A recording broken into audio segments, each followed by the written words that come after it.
Bienvenidos a Semana en Vivo y a este programa que espero sea un recorrido por uno de los momentos más difíciles que fueron esos 90, una serie de masacres que se cometieron en el territorio colombiano, muchas de las cuales siguen impunes.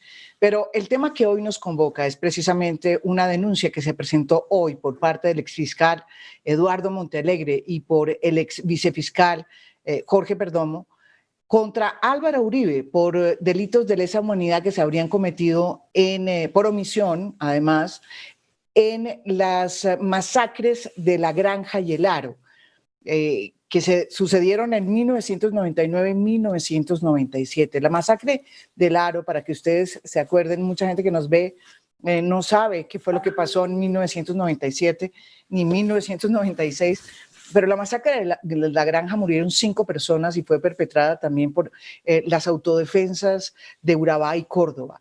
La masacre del Aro fue hecha casi que un año después, pese a que hubo alertas y toda clase digamos, denuncias hechas por un defensor de derechos humanos de la zona de Ituango que se llamaba Jesús María Valle.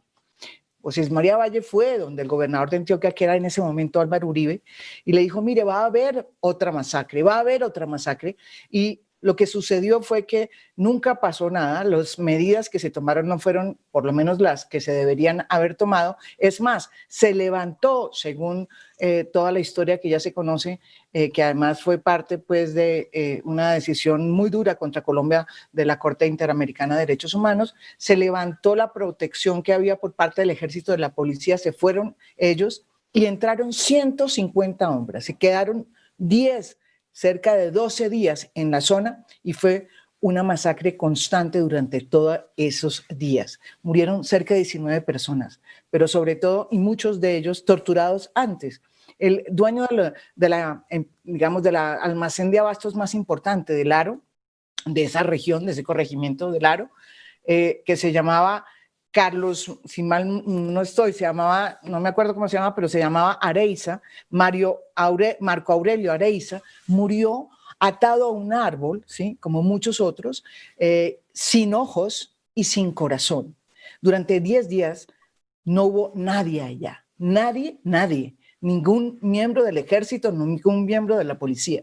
Y el gobernador era el doctor Álvaro Uribe Vélez.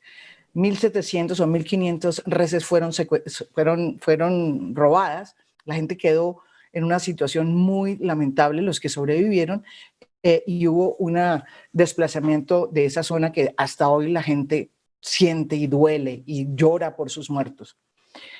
Por eso es importante lo que está pasando hoy, y por eso los invité porque además, en la pasada, bienvenido de todas formas, Eduardo Montealegre, exfiscal general. ¿Cómo le va a usted?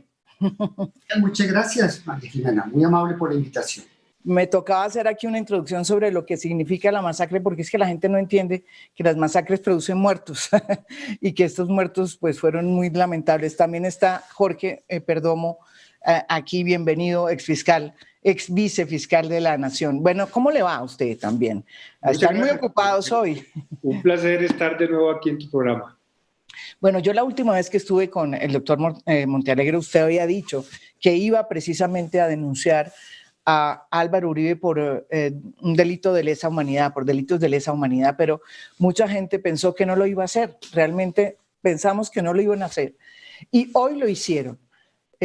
¿Por qué hoy? Porque comencemos por las preguntas que me han hecho muchas personas y que me los han remitido.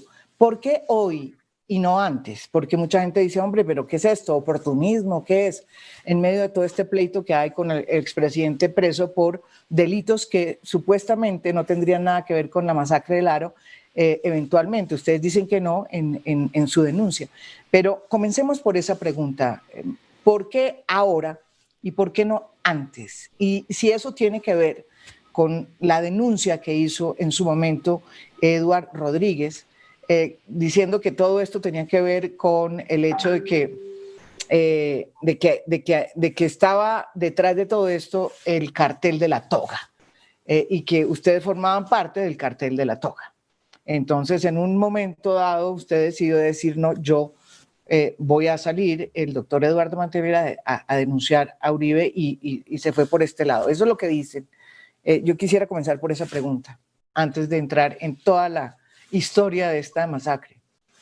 María Jimena, Jorge y yo anunciamos que íbamos a formular una denuncia por delitos de lesa humanidad y crímenes de guerra, específicamente en el caso del Aro y la Granja, hace aproximadamente un año. Este es un anuncio que nosotros hicimos el año pasado. Sí. ¿Por qué nos hemos demorado? Nosotros nos hemos demorado nos demoramos en la presentación de la denuncia porque, en primer lugar, nosotros teníamos que tener claro y muy bien estudiado el marco teórico de imputación que le íbamos a hacer a Álvaro Uribe. Sí. ¿Por qué el marco teórico? Porque la investigación que ha hecho la Fiscalía General de la Nación y en general la justicia durante cerca de 20 años había tenido una orientación que en nuestro concepto, estudiando muy a fondo el tema, estaba equivocada. Sí. ¿Y cuál es la orientación que ha tenido la justicia durante 20 años?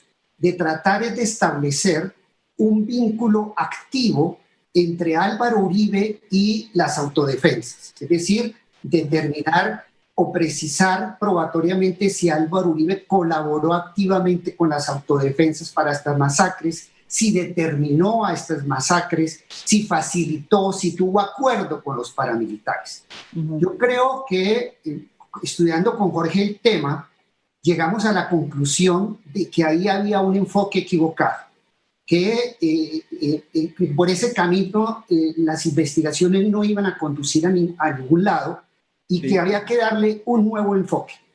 ¿Y cuál fue el enfoque que nosotros pensamos? El enfoque que nosotros dijimos, mire, el tema aquí es un tema de responsabilidad por omisión. Sí. ¿Omisión por qué? Porque el presidente, el exgobernador, el expresidente Uribe, en ese momento gobernador, él era garante de protección de la población civil. Entonces, nosotros encontramos que aquí, en el caso de las masacres del Aro y la Granja, hay un paralelo con una estructura de imputación que reconoció hace varios años, en el 2001, creo yo, por parte de la Corte Constitucional en el caso de la masacre de Mapiripán. Sí. Esa masacre de Mapiripán y esa estructura de imputación representó en Colombia un giro muy importante en materia de derechos humanos. ¿Por qué? Porque allí se dijo específicamente que si un miembro de la fuerza pública tenía el deber de protección de la población civil y no evitaba las masacres de los paramilitares, todos los hechos cometidos por el paramilitarismo se le imputaban al general. Ese es el caso del general Uzcategui, que dice que siempre que él no tuvo nada que ver con la masacre, pero como tenía potestad, digamos, era su jurisdicción, entonces terminó siendo responsable de la misma. ¿Eso es? Exactamente, María. Ese es el punto.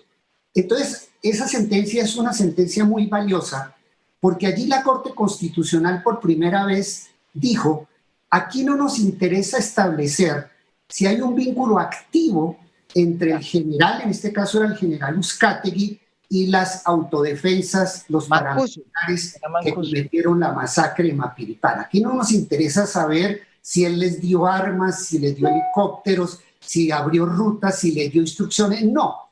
El solo hecho de que él tuviera dentro de su ámbito de competencia el deber de protección de la población civil y no actuó y no evitó la masacre, pudiendo hacerlo, la Corte dijo, se le imputan todos los delitos de lesa humanidad. Ahí hay una estructura muy importante, estructura que posteriormente la Corte Suprema ratifica cuando condena al general Uzcategui a 30 años, no sé exactamente. Entonces, 30 años, sí. Ustedes que tenemos un primer marco normativo muy importante, que son esas dos sentencias, una de la Corte Constitucional y otra de la Corte Suprema, donde por primera vez en Colombia, eso es un hito jurisprudencial, se consagra esa estructura de imputación.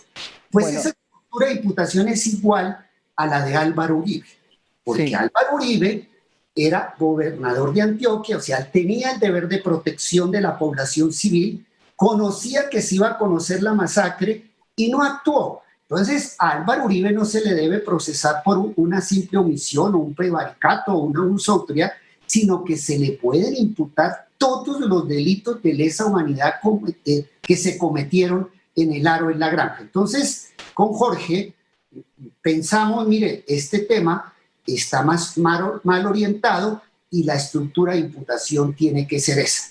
Y por eso nosotros, después de que salimos de la Fiscalía, empezamos a trabajar sobre ese tema. ¿Por qué? Porque iniciamos una investigación de orden teórico, un libro que estamos escribiendo, una investigación que está en curso, sobre precisamente la responsabilidad superior por el hecho de los combatientes en un conflicto armado. Es decir, teníamos un trabajo de investigación académica, teórico muy importante, y empezamos a revisar cuáles eran como los casos más relevantes donde podríamos nosotros traer como ejemplo de esas estructuras de imputación, y encontramos que uno de esos casos era el de Álvaro Uribe, y ahí nació una investigación después de estar en la Fiscalía específicamente sobre ese caso. Ese es el origen de esta denuncia. O sea, que no es por oportunismo, no es una decisión que ustedes hayan, los uribistas han salido y sobre todo los abogados de cadena, el doctor Cancino ha dicho muy claramente en su Twitter y en varios programas que este es un oportunismo y que es algo que es más bien una jugada política. ¿Qué le responde a esos abogados que están diciendo eso?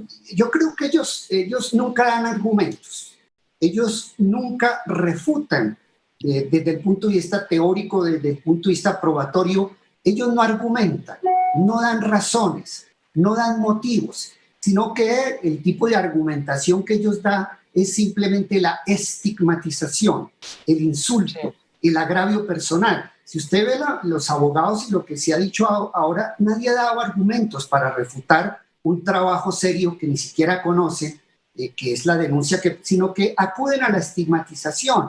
Es una táctica vieja de la ultraderecha y además es la táctica que ha utilizado Álvaro Uribe durante muchos años. Parte del modus operandi de Álvaro Uribe, desde que era presidente de la República, inclusive desde que era gobernador, es precisamente la estigmatización del contrario, la estigmatización y deslegitimación del otro, de la persona que piensa diversa. Así empezaron con Jesús María Valle.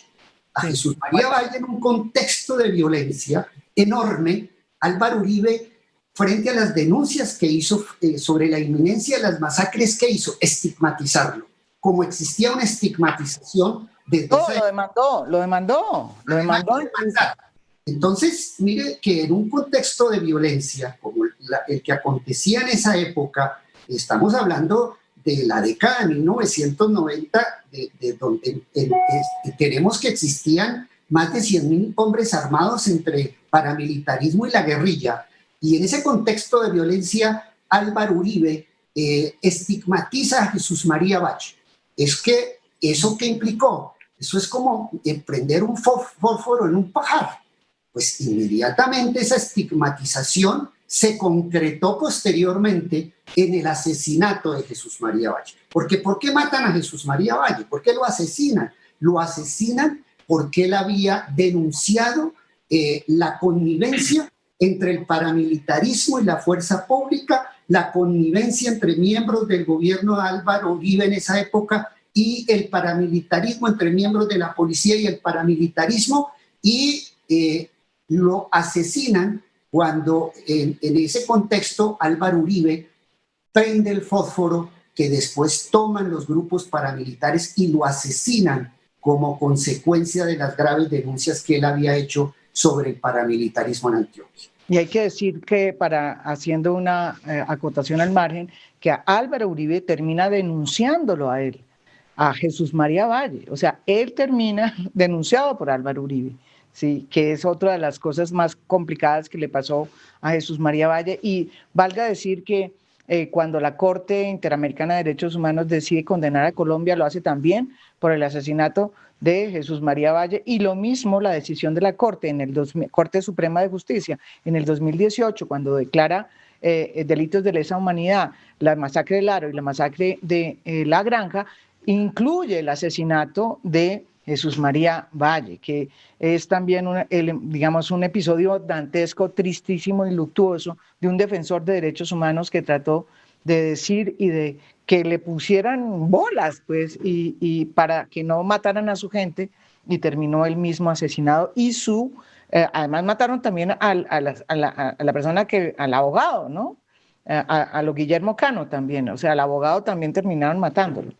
Pero yo quería leerle, por ejemplo, por esto lo que dice Iván Cancino, estaba aquí cogiendo un trino de Iván Cancino, dice: la denuncia de Montealegre y Perdomo contra Álvaro Uribe Vélez es vengativa y sin sentido.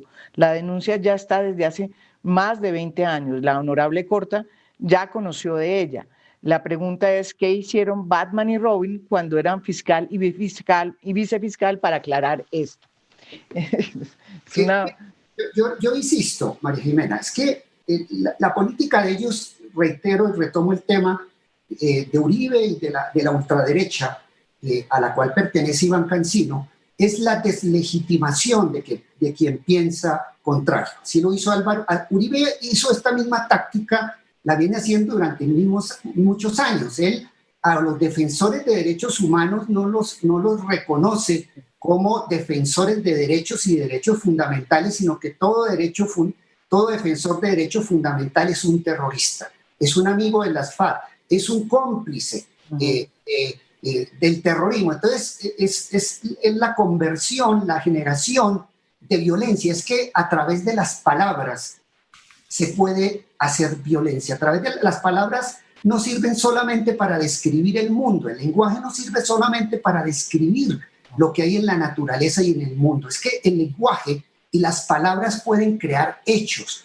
pueden crear cosas, y eso está absolutamente establecido pues por muchos teóricos de la filosofía del lenguaje. Entonces Uribe deslegitima. Han deslegitimado los defensores de derechos humanos cuando lo estaban investigando a él la Corte Suprema de Justicia, cuando él era presidente de la República. ¿Qué hizo Uribe? Cuando vio muy cerca las investigaciones que estaba haciendo la Corte con el magistrado Iván Velázquez, inmediatamente, ¿qué hizo Uribe? Una campaña de deslegitimación de la Corte Suprema de Justicia y una campaña de deslegitimación de la justicia. Infiltraron la Corte, persiguieron y miraron absolutamente todos los ámbitos privados de los magistrados de la Corte. Entonces, esto ya es un modus operandi, Álvaro Uribe. A mí no me extraña que esté utilizando el mismo modus operandi. Es que él lleva 20 años cometiendo delitos en serie impunemente. Entonces, ¿por qué nosotros? ¿Qué pasó con la investigación de Álvaro Uribe? Cuando nosotros llegamos a la fiscalía, ya esa investigación estaba abierta. La había archivado el exfiscal Gómez Méndez, que ahora es asesor de Álvaro Uribe. Hacía muchos años, coincidencialmente. ¿El fiscal Gómez, el exfiscal, es asesor de Álvaro Uribe? A eso no sabía. Claro, él está ya en el entorno de Álvaro Uribe y está asumiendo la defensa de él. Y posteriormente, cuando nosotros llegamos, ya la investigación estaba abierta.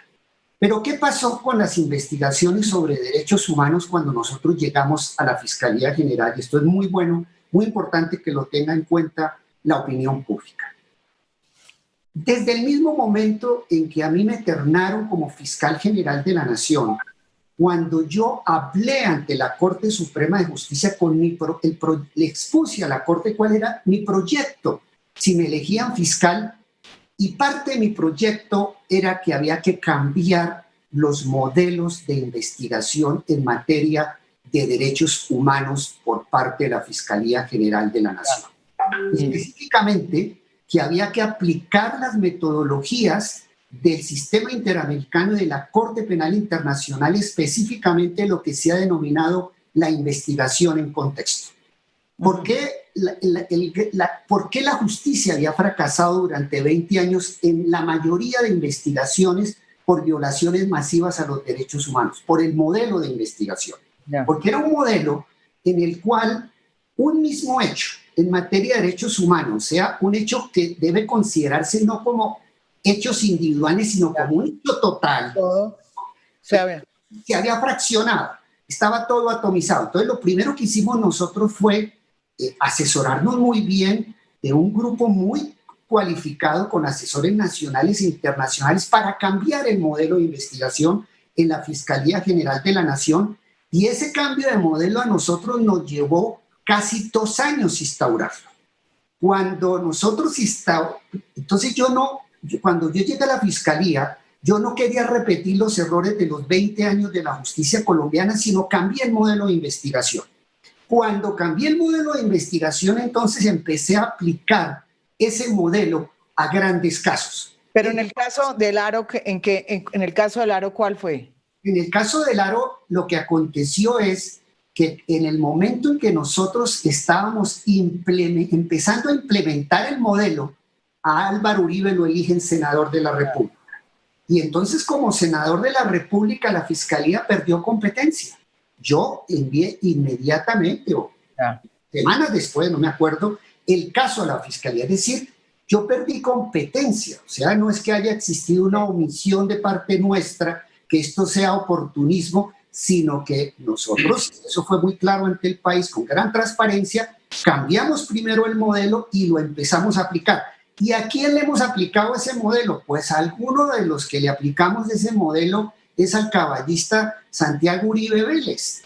El éxito de la investigación de los 12 apóstoles, por el cual va a ser condenado por delitos de lesa humanidad y por homicidio y paramilitarismo y delitos conexos con lesa humanidad, Santiago Uribe, es precisamente con base en el modelo que nosotros aplicamos. Por eso Álvaro Uribe siempre se opuso a ese modelo de investigación. Entonces, no es que haya existido omisión de parte nuestra, es absolutamente falso. El oportunismo y la mentira está en decir eso. Lo que pasa es que Uribe lo nombraron senador y perdimos la competencia. Bueno, pero entonces, Jorge, cuando lo nombran senador, yo creo que los primeros digamos, en sentirse tranquilos, entre comillas, fue el propio presidente, en ese momento senador Álvaro Uribe, porque cuando se llevaron todos los procesos tampoco dijo nada, no protestó ni dijo nada porque era parte de su fuero. ¿Qué fue lo que pasó después? Porque también ahí hay una historia que no conocemos. Y acláreme cómo es el recorrido, porque es que el 2009, la masacre se hace en 1997. 2000 se abre la primera investigación.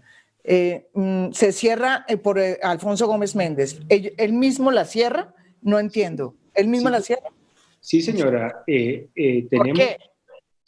No, eso no se lo podría decir, pero la investigación fue cerrada en ese momento y en el 2011 el senador Iván Cepeda presentó ante la Fiscalía, y digo 2011 porque nosotros todavía no habíamos llegado a la Fiscalía, eso es muy importante, presentó una documentación diciendo, mire, tengo evidencias, nueva evidencia que puede soportar que esta investigación se reabra.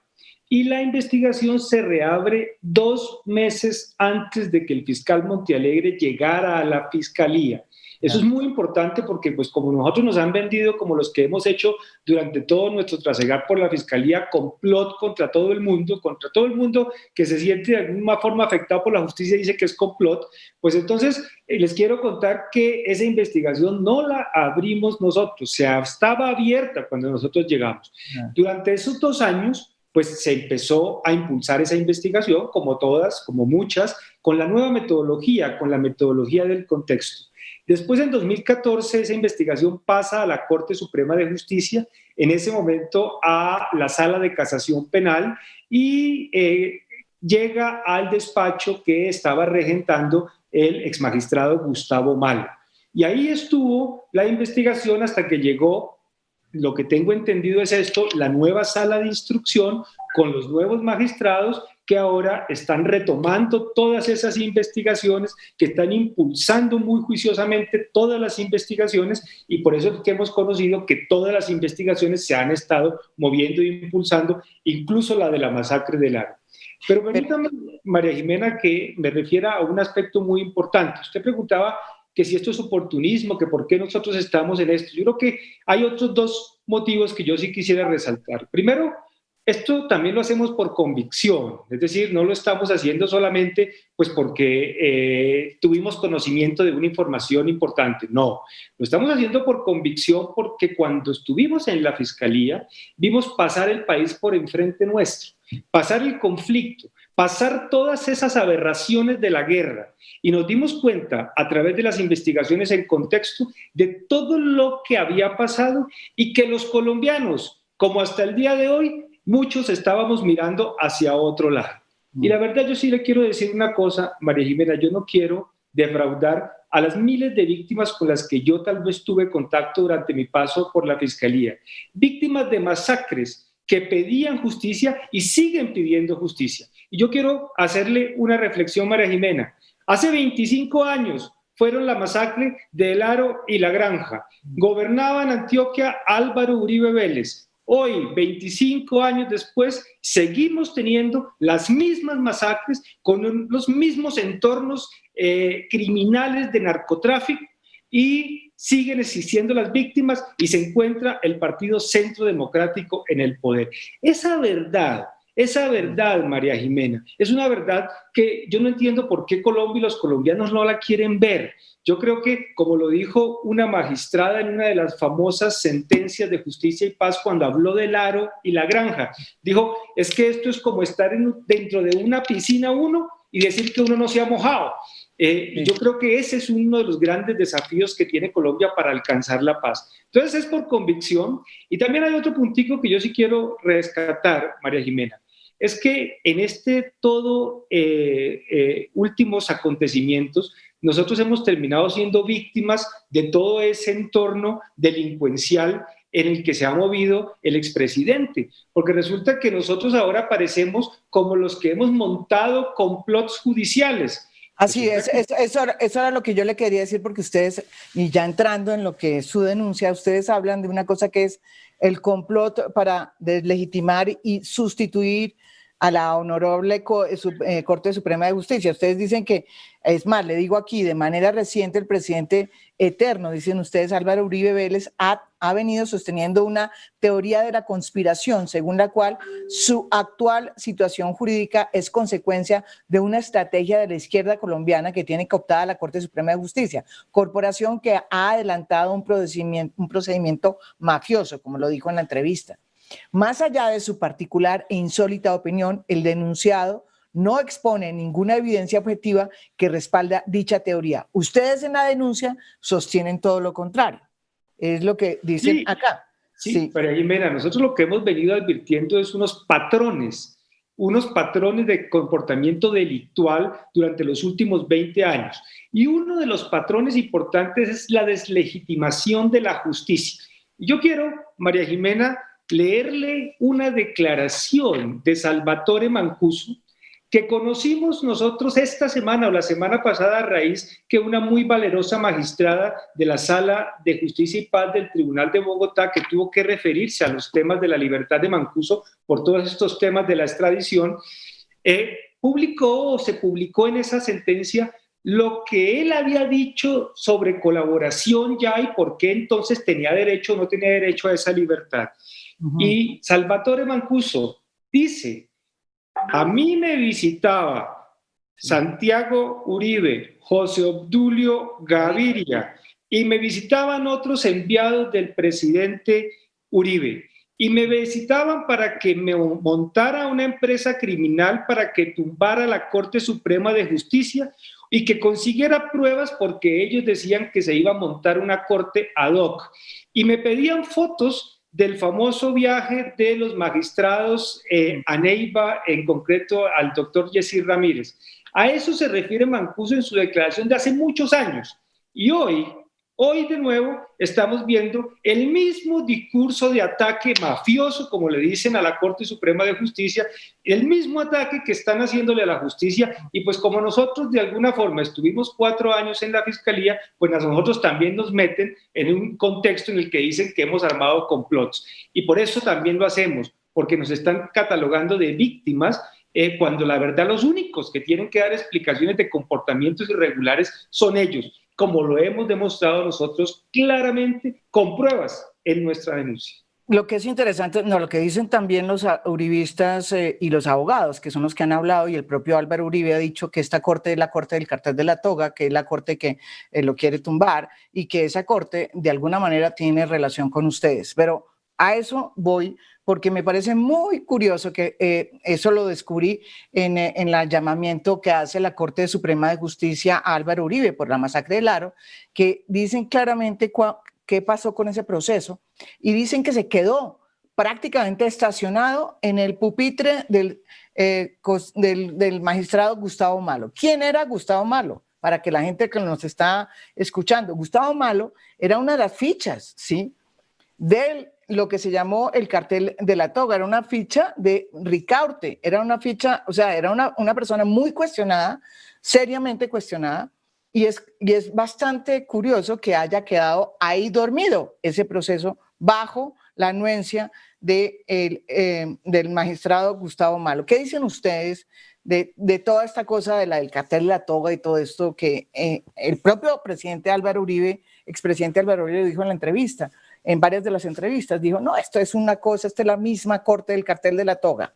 Y detrás del cartel de la toga están Eduardo Montealegre y Jorge Perdomo. Eso no lo ha dicho, perdón, pero lo han insinuado los uribistas, ¿sí? Pues Eduardo Rodríguez, en fin, muchos uribistas han dicho eso. ¿Qué les dicen?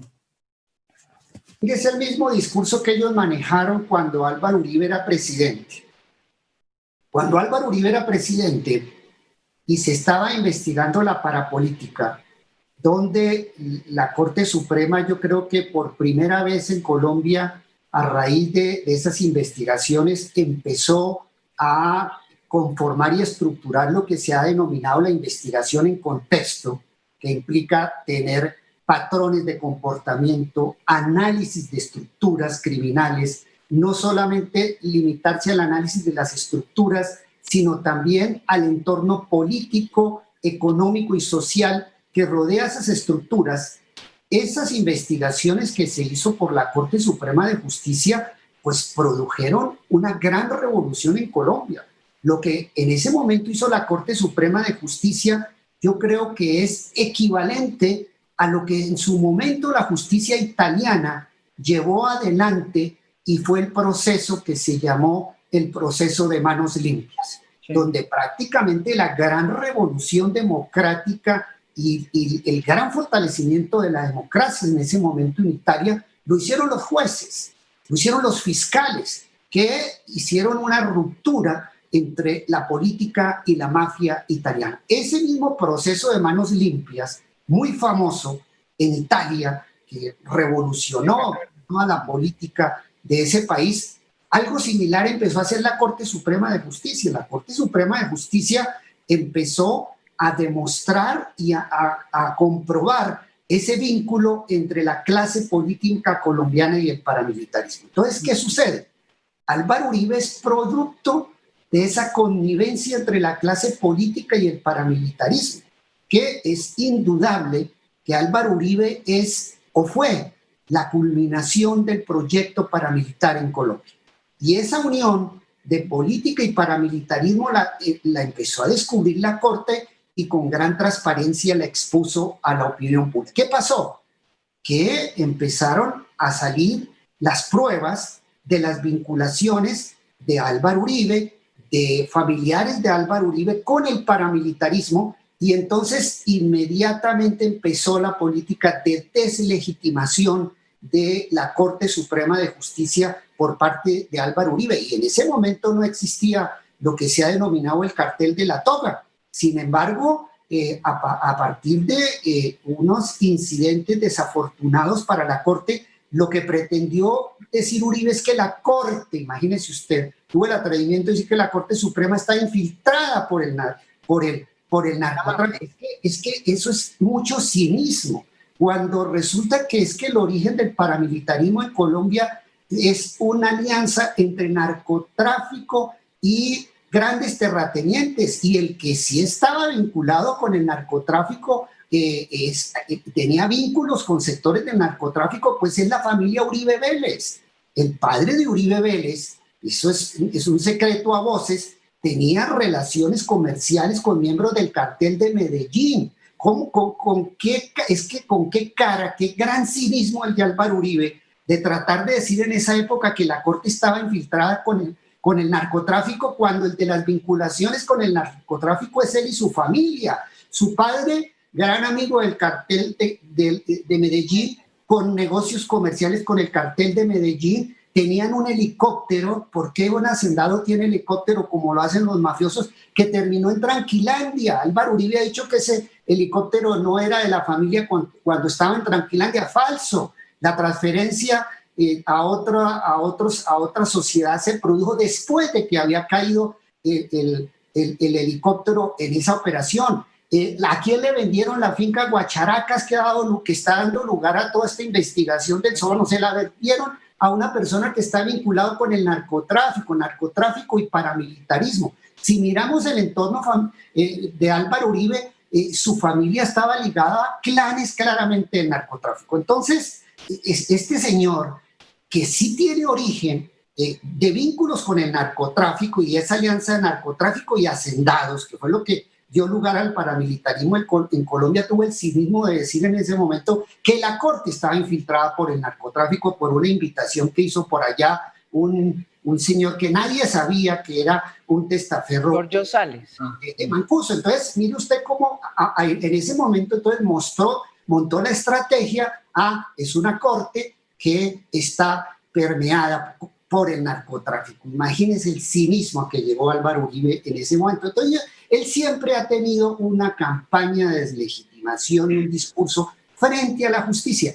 Y él ha querido desde hace mucho tiempo, desde que él era presidente de la República, hacerle un raponazo a las competencias de las altas cortes. Esto que están planteando de una corte única y de un tribunal de aforados que iba a montar Álvaro Uribe, eso siempre ha sido una estrategia para romper la independencia de la justicia, como lo hizo Chávez, como lo hizo Maduro, como lo hizo Fujimori. Es la misma estructura de las dictaduras. Acabar la separación de poder y ver cómo estos caudillos, estos típicos caudillos que ha dado América Latina, dictadores, violadores de derechos humanos, quieren tener el control total del poder. Y como no lo tienen en este momento, ahora se inventaron que hay que darle un raponazo a estas competencias. Entonces, esto siempre Uribe se ha caracterizado porque Uribe utiliza las mismas tácticas que utilizó en su momento Adolfo Hitler para llegar al poder. Álvaro Uribe es neofascista. ¿Y por qué es neofascista? Si nosotros miramos la historia alemana, ¿qué hizo Adolfo Hitler? Adolfo Hitler llegó al poder con 40 millones de votos. O sea, casi la mitad de la población alemana. 40 millones de votos votaron por Adolfo Hitler, quien llegó democráticamente al poder. ¿Y cuál fue la táctica de Adolfo Hitler? Inventarse un enemigo. ¿Cuál fue el enemigo que él se inventó? Se inventó como enemigo el pueblo judío. Y como consecuencia de inventarse ese enemigo del pueblo judío, pues cometió el mayor holocausto de la historia de la humanidad, uno de los grandes criminales de guerra. Entonces, es a partir de la invención, de la creación de un enemigo externo que no existe, como pasó en Alemania, cómo empiezan a manipular a la gran masa popular, a manipular al pueblo, a decir mentiras. Y Uribe tiene la misma táctica. Uribe siempre tiene que inventarse un enemigo. En su momento teníamos un enemigo real, que eran las FARC. Pero las FARC se acabaron no por Uribe, sino por un proceso de paz, por una solución negociada al conflicto. Él llegó al poder en un momento en que había un enemigo real, que eran las FARC, y le produjo resultados. Pero entonces ahora se inventó el fantasma del comunismo. El fantasma del comunismo ateo, como diría una senadora, y es el castrochavismo. Entonces, él tiene siempre que inventarse un enemigo para lograr coherencia al interior de ciertos sectores sociales. Y además, el gran interés de Álvaro Uribe es perpetuar la guerra. ¿Por qué quiere perpetuar la guerra? Porque Uribe, el único discurso que maneja es el discurso de la seguridad. Álvaro Uribe no tiene ninguna concepción de Estado. Álvaro Uribe no hizo absolutamente nada en términos sociales, sino su discurso es la seguridad. Entonces quiere perpetuar la guerra. ¿Por qué perpetuar la guerra? Porque ahí va a permanecer la única bandera que él tiene en su vida, que es la seguridad. Entonces él siempre mantiene inventando enemigos. Y con la invención del enemigo y apoyos muy fuertes, como tuvo Hitler en su momento, de toda la empresa alemana, de todo el gran capital alemán, pues llegamos a una Segunda Guerra Mundial con 50 millones de víctimas. Entonces ese es un cuento y Álvaro Uribe siempre tiene que inventarse un enemigo. Bueno, curioso, Petro también en una entrevista que yo le hice me dijo lo mismo. ¿Sí? Es que yo soy castrochavista, María Jiménez. Usted es castrochavista. Sí, no. Todos somos castrochavistas, todos somos a la luz de... Sí. Quisiera yo volver sobre dos temas que me parece que es muy importante para la opinión pública. En la denuncia nosotros aportamos pruebas contundentes que ni siquiera son pruebas que nosotros hayamos obtenido, sino son pruebas de los tribunales internacionales, de la Corte Interamericana de Derechos Humanos, en dos sentencias importantes. La sentencia de masacres de Ituango contra Colombia y Jesús María Valle contra Colombia. En esas dos sentencias, la Corte Interamericana estudió toda la problemática del paramilitarismo, de esas dos masacres y la conexión con la muerte de Jesús María Valle. Y llegó a una conclusión que nosotros en derecho llamamos hechos probados, es decir, ¿qué está probado y qué no está? Lo que está probado es verdad judicial, está probado. Y en esas sentencias y en otras dos sentencias por lo menos importantes de las salas de justicia y paz de los tribunales de Colombia, quedó claramente establecido dos cosas. Uno, que cuando era gobernador, Álvaro Uribe tenía un deber especial, lo que llamamos nosotros en derecho penal una posición de garante concretada desde la Constitución hasta las leyes que gobernaban todas las actividades de un dirigente de un ente territorial, de un gobernador. Primero, tenía el deber. Segundo, que el deber lo infringió. ¿Y lo infringió por qué? Porque él le avisaron a tiempo de las masacres. Jesús María Valle. Jesús María Valle, que le pidió dos citas. Una cita el 20 de noviembre del 96 y otra el 20 de enero del 97. A una de ellas fue con un representante de la Defensoría del Pueblo. ¿Y qué hizo el exgobernador una vez se fue Jesús María Valle? Salió a desautorizarlo en público, salió, como usted muy bien dijo, a denunciarlo, y Jesús María Valle en videos que hacen parte del material probatorio que nosotros aportamos, en videos, claramente dice, a mí me parece que esto ya es delincuencial. No es posible que un ejército, que un comandante, que un secretario de gobierno estén aliados con estos escuadrones de la muerte que están matando a la gente. Esto, dice él, sus palabras, esto me parece ya delincuencial. Y eso queda todo documentado. Entonces, hay un segundo elemento, María Jimena, muy importante, y es que está probado el dolo. Es decir, él conocía que la población de El Aro y de La Granja se encontraban en un riesgo inminente, gravísimo, y que además tenía la posibilidad de repelerlo como era su deber porque era el gobernador, porque tenía la autoridad sobre el ejército. Pero resulta que, como lo confiesa Mancuso, aquí en sus declaraciones, aportando a la verdad, dice dos cosas que me parecen muy interesantes que la opinión pública lo sepa. Primero, que mientras ellos hacían la masacre arriba, el ejército se encargaba de evitar que la Cruz Roja y que la Defensoría del Pueblo llegara hasta El Aro para ellos poder hacer la masacre durante todo ese tiempo que estuvieron. Segundo, que era el ejército el que le entregaba la inteligencia y las coordenadas necesarias para hacer la masacre. Y dice además, dice en una de estas sentencias, que Pedro Juan Moreno, quien era secretario de gobierno de la gobernación de Álvaro Uribe, era uno de los 6 que organizó todo el paramilitarismo en Colombia, en Antioquia, y que además fue quien planeó la masacre del Aro. Pedro Juan Moreno termina muerto después en un accidente aéreo que está todavía siendo investigado, donde además está vinculado también el expresidente Uribe por unas declaraciones. Termina muerto. Y algo muy importante, se conoce por medios abiertos que Pedro Juan Moreno iba a ser nombrado ministro de Defensa durante el gobierno de Álvaro Uribe. Entonces, cuando uno ve este contexto, y ese es el segundo elemento que es importante tener en cuenta, pues uno sí, la verdad, debe ponerse a pensar y a intentar entender que si todo lo que nos han contado es verdad o si más bien hemos estado engañados durante mucho tiempo.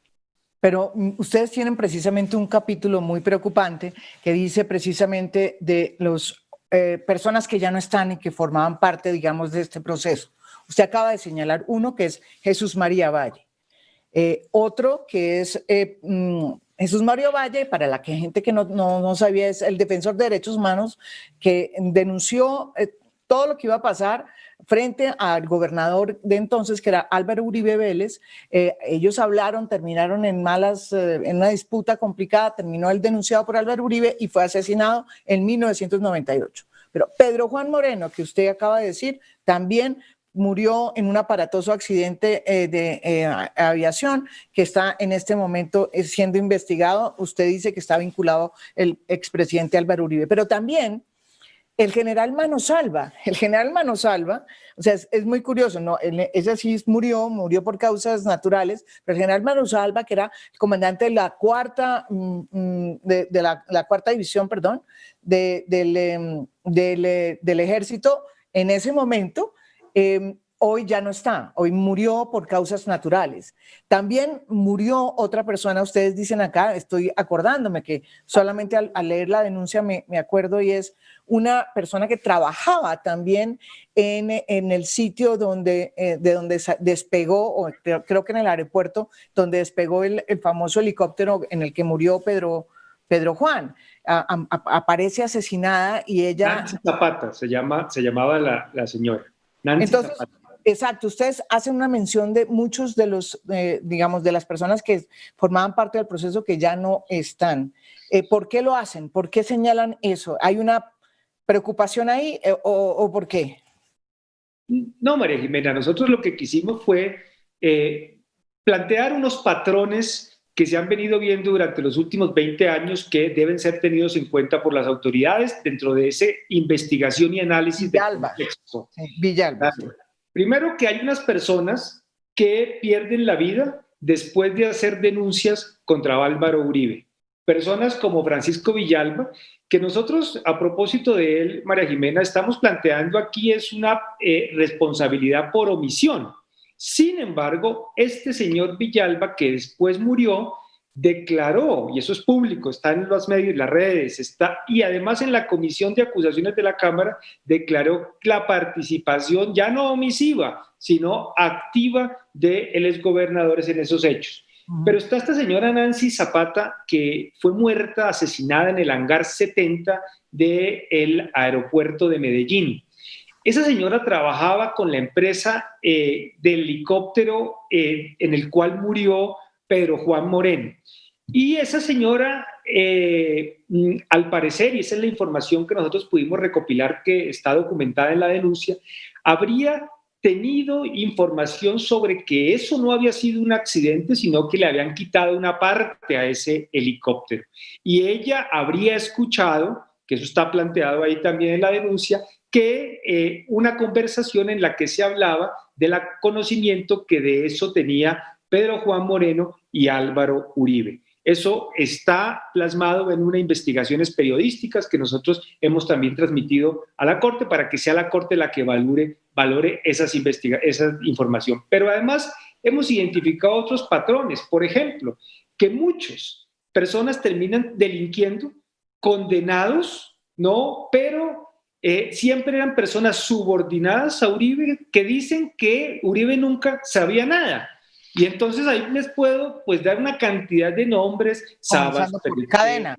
María del Pilar Hurtado, ahora el abogado Cadena. Ese es un patrón también que debe analizarse. Una persona que termina siendo el beneficiado de todos los delitos que cometen esto, podemos decir que no tiene ningún conocimiento sobre esos hechos, pero además la deslegitimación de testigos. También testigos que firman retractaciones que no están redactadas por ellos. Ahí los tenemos, el caso de Tasmania, el caso de Francisco Villalba y por supuesto lo que hablábamos del complot contra la justicia. Entonces son patrones de comportamiento que deben ser tenidos en cuenta en este análisis de contexto. Es decir, no solo hay que analizar qué pasó con el tema de la granja y el aro y si él supo o no sabía, sino que eso hay que analizarlo en el contexto del paramilitarismo. ¿A cuántas personas no se les ha reprochado penalmente por haber tenido connivencia con el paramilitarismo?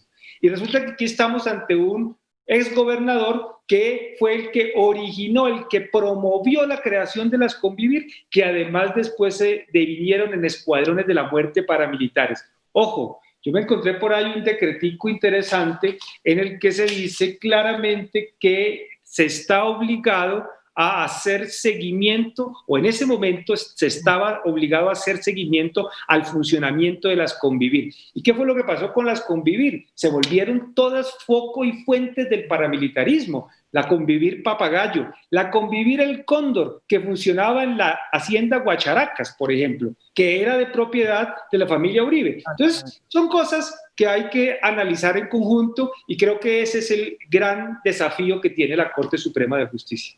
Bueno, otro de los apartes, al final ustedes dicen y sostienen jurídicamente por qué la Corte Suprema debe retener la competencia. Y hay aquí una gran discusión jurídica, y más allá de la discusión jurídica, porque yo creo que la discusión jurídica es importante, pero yo quiero que me expliquen por qué ustedes sostienen que hay una conexidad muy importante, que yo creo que es muy bueno explicar, porque efectivamente entre el proceso de Cadena y Álvaro Uribe, por el cual está preso, que tiene que ver de manera preventiva y que tiene que ver con manipulación de testigos, ¿sí? Hay muchas relaciones con la masacre del Aro y la relación que eso tiene con Álvaro Uribe. Ustedes establecen una clara relación, una conexidad que está dada a partir de que muchos de estos testigos, o por lo menos esto nació porque dos testigos se acercaron a donde el entonces senador, entonces representante Cepeda, para decirles que ellos tenían información de cómo era que se había fundado el bloque Metro y cómo se había hecho el bloque Metro, había sido perpetrador de la masacre del Aro y la masacre de la Granja, en la cual estaban vinculados la familia de Uribe Vélez. Entonces, explíquenme eso en términos que podamos entender los que no somos juristas, porque esta cosa es a veces muy complicada. No, en serio, es ¿por qué se tiene que retener? Entre otras, porque la Procuraduría hoy sacó una posición que no es, digamos, determinante, pero la posición de la Procuraduría es que al renunciar a su fuero, que era del Senado, pues pierde la competencia de el Senado. Por favor, una explicación sobre lo que ustedes dicen en la demanda, que queda muy claro que ustedes dicen que se debe retener la competencia para que sea todo ese contexto, ¿no es verdad? Y sobre todo para otra cosa, para que no se devuelva, me imagino, otra vez a la Fiscalía. Es que en la Fiscalía duró mucho tiempo también dormida, de alguna manera. Entonces, María Jimena, yo creo que para explicar el tema y darle respuesta a su pregunta, hay que entender un concepto clave. El concepto clave es los delitos de sistema. ¿Qué es un delito de sistema?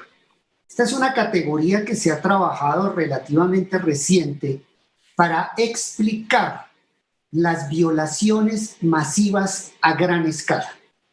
Cuando hablamos de violaciones masivas a gran escala, que es lo que ha sucedido durante 50 años en Colombia, hablamos de violaciones masivas a gran escala. Estas violaciones masivas a gran escala tienen dos características.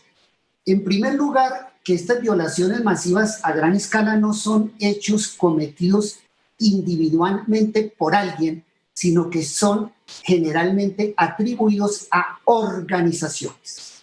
Ya. Organizaciones que realizan ataques sistemáticos y generalizados a la población civil. Entonces estamos hablando de organizaciones y múltiples violaciones a los derechos humanos que tienen un propósito que es hacer ataques sistemáticos a la población civil. De ahí surge entonces otro concepto muy importante de los delitos de sistema, organización, otro muy importante que ha trabajado fundamentalmente la doctrina del derecho penal internacional alemán, que es el concepto de hecho total. ¿Qué significa el hecho total? Que cuando estamos hablando de violaciones masivas a los derechos humanos, usted no puede fraccionar las conductas. Voy a ponerle un ejemplo que yo creo que van a entender todos los colombianos. El caso de los falsos positivos. Nosotros cuando investigamos los falsos positivos, donde murieron más de 3.000 personas, hubo más de 3.000 víctimas por desapariciones forzadas realizadas por el ejército colombiano durante la administración de Álvaro Uribe. Nosotros no podemos entender los hechos individualmente, es decir, el hecho de la Claro, toca un contexto, sí. Soacha, o lo que pasó en Santander, o lo que pasó en La Guajira. Esos hechos no se pueden entender individualmente, hay que entenderlos como un hecho total. Claro. Es decir, para que la gente entienda acá, en este caso, aquí sí hubo una conexidad total. ¿Por qué? ¿Por qué no explicas qué fue lo que pasó? Porque, digamos, todo este proceso que tiene el expresidente Uribe en detención preventiva se originó precisamente en un proceso que él mismo abrió contra el representante Cepeda, porque él habría ido a las cárceles y se habría encontrado con dos personas que eran paramilitares, uno de la hacienda que era propiedad en ese momento, no en ese momento, sino anteriormente, de la familia Uribe Vélez, en donde quedaba claro que ellos tenían los datos y la información que aseguraba que ellos habían sido fundadores de un bloque de paramilitares en esa zona y que además estaban detrás de la masacre del Aro y de la Granja. Eso es el comienzo de todo esto. Claro. Y ahí es que comienza después otro proceso que es el de manipulación solo de testigos, pero digamos, para que la gente entienda, es que la gente no entiende porque nos han ocurrido tantas cosas que no entendemos mucho, o la gente que nos está viendo son gente joven que hasta ahora está entendiendo que existían masacres como las de ahora, y que estamos tratando de resolver qué fue lo que pasó hace 20 años y no hemos podido. Entonces, lo que quiero, ¿por qué hablo del hecho total? Porque aquí estoy hablando de que no pueden, aquí estamos hablando de muchas masacres vinculadas con Álvaro Uribe y su entorno. La masacre del Aro, siendo el gobernador. La masacre de la Granja, siendo Álvaro Uribe gobernador. Las masacres cometidas por los 12 apóstoles, por la cual va a ser condenado el caballista Santiago Uribe Vélez. Entonces aquí no encontramos 3 o 4 o 5 hechos diferentes, sino un solo hecho que está totalmente unido porque forman parte de un plan sistemático de ataque a la población civil, y a la población civil básicamente con un designio: había que exterminar al enemigo. ¿Cuál era el enemigo? Las personas que pertenecieran a las FARC, al Ejército de Liberación Nacional, es decir, a la insurgencia armada colombiana. Era la guerra sucia contra la insurgencia armada colombiana. Entonces tenemos un hecho en conjunto integrado por varias masacres. ¿Y por qué hay conexidad entre el soborno a testigos, la manipulación de testigos y el fraude procesal por el cual está detenido Álvaro Uribe Vélez? Porque parte de esos sobornos y esa manipulación de testigos es para ocultar la verdad, para que no se sepa, para que haya impunidad en la participación de Álvaro Uribe Vélez y de Santiago Uribe Vélez en el paramilitarismo de Antioquia. Entonces, miren que hay una clara relación de conexidad entre lo que sucedió hace muchos años, hace ya casi 2 décadas, y lo que está sucediendo ahora. O sea, lo que está sucediendo 20 años después es que estos delitos de ahora como senador se hicieron para ocultar delitos del pasado, para que no se llegue a la verdad y para lograr la impunidad como siempre lo ha logrado Álvaro Uribe y su familia. Entonces es claramente una conexidad entre los dos delitos. Entonces, ¿por qué la Corte debe mantener esa competencia? Porque resulta que la jurisprudencia internacional ha dicho que cuando hay una conexidad entre un delito común y un delito de lesa humanidad, los delitos conexos siguen la misma suerte de los delitos de lesa humanidad. Entonces, lo que hizo Álvaro Uribe, pues es un delito común, un soborno, es un fraude procesal, pero es un delito común que está en conexidad con un delito de lesa humanidad, y es clarísima la jurisprudencia internacional que dice que son siameses, que usted no los puede fraccionar, que no los puede separar, y entonces eso, por vía de conexidad, lo convierte también en delito de lesa humanidad. Entonces la Corte tiene la competencia porque es que Uribe Vélez cometió estos delitos comunes, pero abusando de la investidura de senador.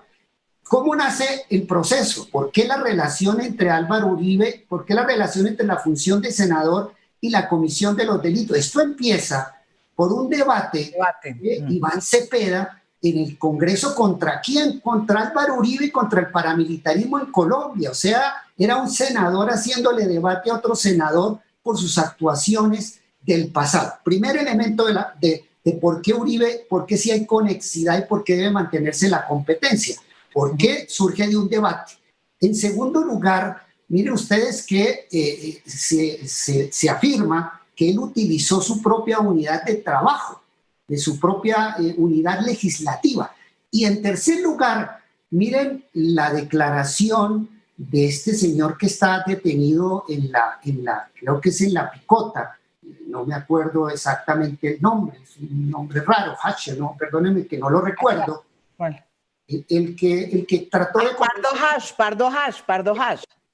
Miren, a mí nunca se me olvida ese video, que es un video legítimo autorizado por la Corte Suprema de Justicia, donde él le dice al testigo, mire, es que Álvaro Uribe es Dios.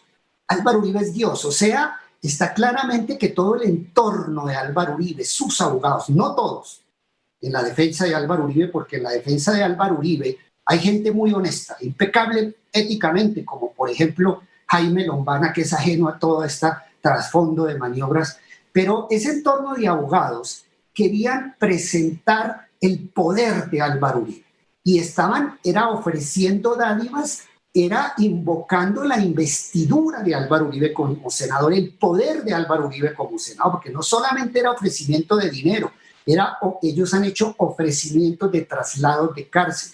¿Y cómo lo puede manejar? Pues Uribe, siendo senador, han ofrecido revisión de sentencia. O sea, ellos, es la frase de ese señor detenido en La Picota, Uribe es Dios. Entonces, ellos siempre invocaron la investidura de Álvaro Uribe, y además esto surgió, a mí no me cabe la menor duda de la competencia de la Corte Suprema de Justicia para mantener la competencia por los sobornos, y por vía de conexidad pues tiene que mantener la competencia por los delitos de lesa humanidad cometidos en el pasado. Aquí hay un elemento claro. Mire, la Corte Suprema de Justicia y la Corte Constitucional han dicho que si el delito se comete en el pasado, pero se prolonga durante el ejercicio de la función como congresista, esos delitos del pasado también se mantienen dentro de la competencia de la Corte Suprema de Justicia. Está clarísima la jurisprudencia. Y aquí estamos frente a esa figura. Uribe viene cometiendo delitos desde hace 20 años. Son delitos en serie. Y todos esos delitos los proyectó en su función como senador, abusando de su investidura para ocultar esos delitos. Entonces, a mí no me cabe, ni a Perdomo, no nos cabe la más mínima duda de que la Corte Suprema de Justicia debe mantener absolutamente la competencia para el caso del soborno y para los otros delitos de lesa humanidad que se están investigando y que son atribuibles a Álvaro Uribe. Yo quería hacer unas dos reflexiones más que preguntas, pero por ejemplo, cuando uno lee la denuncia, hay una parte muy importante que forma, digamos, que abreva en Mancuso, en las verdades que hizo Mancuso, teniendo en cuenta que Mancuso ya no va a estar acá por problemas que no sabemos cómo fueron, no sé qué fue lo que pasó, el error de no sé de dónde sabemos, si fue Margarita Cabello, si fue de la Fiscalía, no sabemos porque realmente no lo hemos podido entender. ¿Qué significa que Mancuso no esté en este proceso acá? Porque pues se va a ir para Italia y nos va a tocar inventarnos desde Italia a ver cómo trabaja ese tema de la verdad, pero ¿es un golpe a la verdad en Colombia? Si Mancuso no viene, ¿o cómo lo ven ustedes? Yo la verdad, María Jimena, creo que primero que todo existe siempre la posibilidad de hacer o practicar diligencias, pues cuando él estaba, cuando los paramilitares estaban en Estados Unidos, pues lo hacían. Yo creo que es más un tema de voluntad, por supuesto, pero hay algo adicional muy importante, María Jimena. El señor Mancuso ya dio sendas declaraciones ante diferentes autoridades, ante la Fiscalía, ante los fiscales de Justicia y Paz, y contó todo esto que está en la denuncia y que además es de público conocimiento. Lo que pasa es que hay que recordar, hay que leer, hay que repasar, a nosotros se nos olvidan las cosas muy rápido. Y esa prueba, teniendo en cuenta el sistema por el cual se juzga en la Corte Suprema de Justicia a los senadores, que es la Ley 600, puede ser perfectamente trasladada y perfectamente utilizada. De manera que, si bien lo ideal es que podamos saber todo lo que tal vez no sabemos hasta el día de hoy, que lo ha anunciado además el señor Mancuso en sus entrevistas, ha dicho que él quiere contar más de lo que ya contó. Lo que hay contado es una pieza de historia macabra de Colombia que vale la pena leerle. Yo les recomiendo a todos los oyentes que se lean la decisión de la semana pasada de una magistrada muy valiente y valerosa de la Sala de Justicia y Paz del Tribunal de Bogotá. Ahí está todo y ahí hay mucho.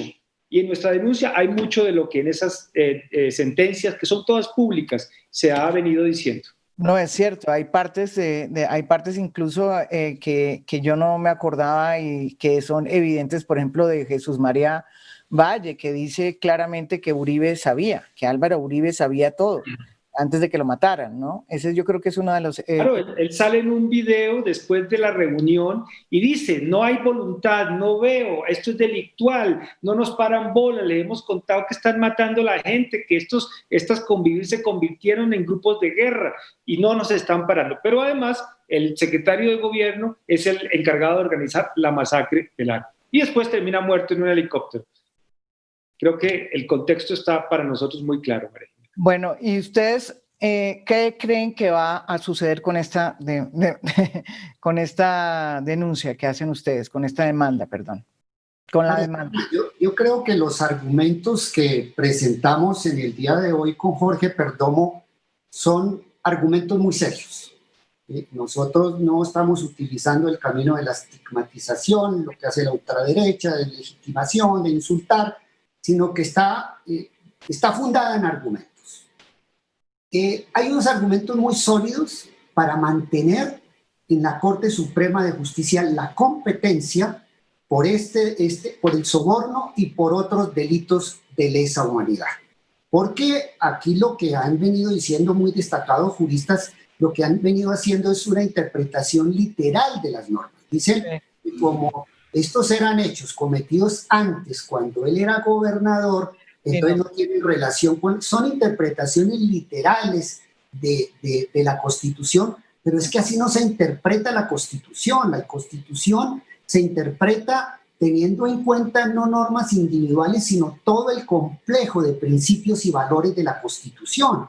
Entonces, ese artículo tiene que interpretarse con otros principios de la Constitución. ¿Cuáles? Por ejemplo, el derecho fundamental a la verdad, el derecho a las víctimas. Y a las víctimas y todo lo que ustedes dicen acá, pero lo que yo quería, como ya nos está acabando el tiempo, es, o sea, tengo entendido que cuando ustedes dijeron en 2019 que iban a hacer esta demanda, los demandaron, y esa es una de los demandó el propio, uno de los abogados de Uribe, que es el señor de la Espriella. Tengo entendido que eso está pasando así o no. ¿En este momento ustedes tienen esa demanda o no?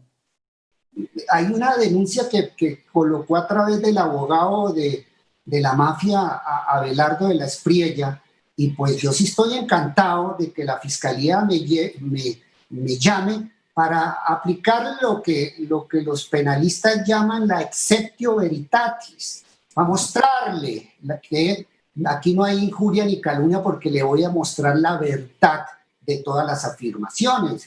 Las afirmaciones es que dije que Uribe había cometido delitos de lesa humanidad, crímenes de guerra. Acabamos de presentarle a la Corte en el día de hoy una denuncia de cerca de 100 páginas, más de 1000 folios y una gran cantidad de pruebas para mostrar ese tipo de afirmación. Yo creo que lo que va a pasar es que la Corte va a mantener la competencia y que el país debe estar tranquilo de que en manos de esta sala de instrucción va a existir un proceso justo, independiente, con todas las garantías y que vamos a llegar a la verdad de lo que sucedió en la década de los 90. ¿Y usted por qué dice que el abogado de la mafia es de la Espriella? Pues porque él ha sido el abogado de todo el paramilitarismo. ¿Quién fue el abogado de todo el paramilitarismo en Colombia? Abelardo de la Espriella. ¿Y quién es el paramilitarismo? Pues una asociación entre grandes hacendados, ganaderos y narcotraficantes. Entonces, Uribe, salvo algunas excepciones de abogados de mucho prestigio y gente intachable como Jaime Lombana, acostumbra a rodearse de los abogados de la mafia, de gente como Cadena, que hace ese tipo de cosas, que cometen fraude procesal, que amenazan testigos, que cometen delitos para defender a Álvaro Uribe. Y según él, todo a las espaldas. Es que una parte del modus operandi de Álvaro Uribe durante 20 años es de que todas esas actuaciones ilegales de gente cercana a él, que cometen delitos para favorecerlo a él, lo hacen a sus espaldas. La señora Hurtado en el DAS cometió chuzadas, infiltró a la Corte, seguimientos ilegales para favorecer a Uribe a espaldas de Álvaro Uribe. La reelección de Álvaro Uribe se cocinó a través de delitos de los exministros y de su secretario general, y según él, absolutamente todo fue a sus espaldas. Ahora el abogado Cadena anda cometiendo delitos y sobornos. Entonces, mire que ahí hay, como lo decía Jorge Perdomo, ahí hay un patrón que tiene que investigar la Corte, un modus operandi. Imagínense Álvaro Uribe, que tiene una gran capacidad de trabajo, que es un caudillo, que tiene la estructura típica del caudillismo, porque él es la gran figura, que tiene todo en la cabeza, que tiene una capacidad, una inteligencia enorme. Entonces, es curioso de que todo se produce a espaldas para favorecerlo a él. Él no supo que habían entrado a la casa de Nari, no supo que la señora Hurtado Otro muerto.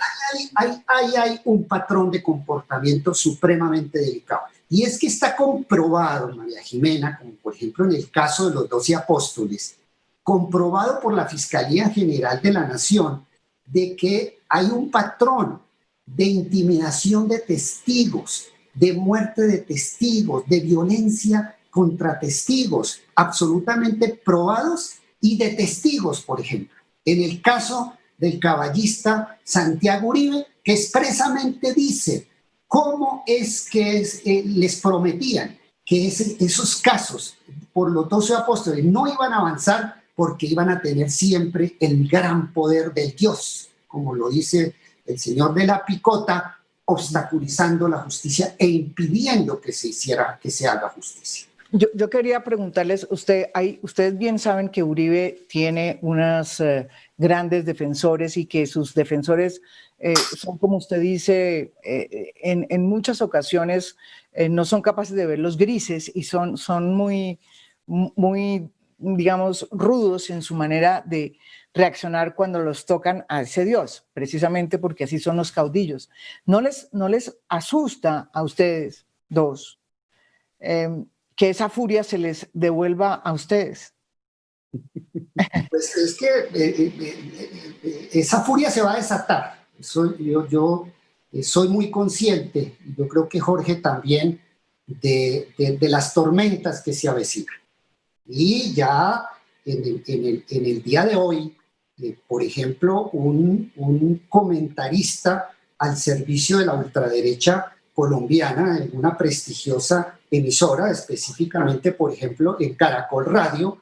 El señor Herrera ya dijo que iban a mover absolutamente todos los procesos que existen contra mí en la comisión de acusaciones. Es decir, este señor Herrera, que es muy cercano a Néstor Humberto Martínez, que es básicamente un empleado de los grandes empresarios que patrocinan a Álvaro Uribe, ya hizo la amenaza. La amenaza hoy la expidió y la emitió el señor Hernando Herrera, y ya advirtió, mire, vamos a moverle absolutamente todos los procesos que hay contra usted, señor Eduardo Montiel. A mí no me asusta. Yo creo que el que debe estar muy preocupado es el presidente eterno, porque esta detención preventiva que tiene es el menor de todos los delitos. Lo grave de Álvaro Uribe son los delitos de lesa humanidad que están en juego y que pueden darle a Álvaro Uribe una pena de prisión que puede llegar hasta 60 años. Entonces el que debe estar preocupado es Álvaro Uribe, no yo, porque yo tengo mi conciencia tranquila y una hoja de vida transparente. Entonces a mí ya me empezaron a amenazar vía Hernando Herrera, que hoy me trató de corrupto, cuando el papá de Hernando Herrera iba a mi casa, siendo yo fiscal, a abrazarme y a pedir favores. Entonces ahora sí le parezco corrupto al señor Hernando Herrera, cuando el padre iba a mi casa a felicitarme y abrazarme en mi casa. Está haciendo mandados para... Entonces no me asusta, a mí no me asustan las amenazas que hoy sacó el señor Hernando Herrera. Yo tengo fortaleza para dar estas batallas y no me voy a dejar intimidar de Álvaro Uribe bajo ninguna circunstancia. No conozco al doctor Herrera, pero bueno, espero que no pase a mayores esto, pero la verdad es que quería hacer lo mismo la pregunta y nos vamos, porque ya hemos tenido, ¿sabe cuánta gente? Nos está viendo más de 30,000 personas conectadas. Agradezco muchísimo, la gente estaba muy pendiente. Es más, mucha gente me dice, debería ser una segunda parte, en otra parte en un momento. Pero es mucho material que ustedes tienen, es cerca de 100 páginas que yo he leído, hemos evacuado tan solo unas, pero les agradezco de verdad esta paciencia para explicar qué fue lo que ustedes hicieron hoy y qué hay detrás de esta demanda, pues, que esta denuncia que se hace, perdón, de esta demanda no, sino esta denuncia que hacen muy claramente frente a este caso, que es un caso muy dramático, porque es una de las masacres, yo hoy la estaba leyendo otra vez, es una de las masacres más duras, más tristes y más luctuosas del país, porque fue una masacre que duró mucho tiempo, muchas horas, muchos días, y que es una masacre impune en medio de toda esta discusión. ¿Alguna palabra más, Jorge? Sí, María Jimena, yo lo último que quisiera decir es, frente al tema de la competencia, yo creo que para las víctimas sería un muy mal mensaje que este proceso siga dando vueltas entre una jurisdicción y la otra. Yo creo que las víctimas han esperado muchísimo. En este momento la investigación se está realizando, que se realice y se realice a profundidad, que se llegue a la verdad, pero que se llegue a la verdad. Y yo creo que lo que está pasando con ese impulso que está dando la Corte Suprema de Justicia debe servir para precisamente garantizar el derecho a las víctimas. Y además otra cosa, yo creo que tampoco la justicia se puede prestar para que haya unos fraudes a la Constitución, para que además con unas renuncias al fuero yo le quiera hacer fraude a la Constitución diciendo que ahora entonces me pasen mi proceso para otro lado. Yo creo que no, yo creo que el fuero es un fuero institucional que, como lo explicó el exfiscal, tiene suficientes argumentos para pensar que la competencia la debe mantener la Corte Suprema de Justicia. Pero sobre todo por las víctimas, a quien Colombia todavía le deben muchas explicaciones. Bueno, exacto. Yo creo que volvamos a las víctimas, que en el fondo de esto tiene que ver con víctimas, gente que perdió, que sufrió, que fue torturada, y en esta masacre, como en tantas otras, pues es muy importante que se establezca la verdad judicial y los responsables, sean quien sea, así sean Dios, como dice el exfiscal Eduardo Montealegre. Muchísimas gracias, y a todos los 30,000 personas, más de 30,000 personas que se conectaron a través de Facebook, a través de YouTube. Les agradezco muchísimo que hayan se hayan interesado por esta entrevista que personalmente quería hacer y que me quedó faltando una cantidad de cosas. De pronto, en otra oportunidad podríamos volver, si es que esto, yo creo que este es el comienzo de un gran episodio nuevo en este país. Vamos a ver qué pasa. Ojalá le vaya muy bien con eso que está pasando hoy. Digamos que eso surta de alguna manera alguna verdad para las víctimas. Si es ese caso, me parece muy importante para el país. Muchísimas gracias y los espero a ustedes mañana con otro tema de interés nacional. Muy buenas noches.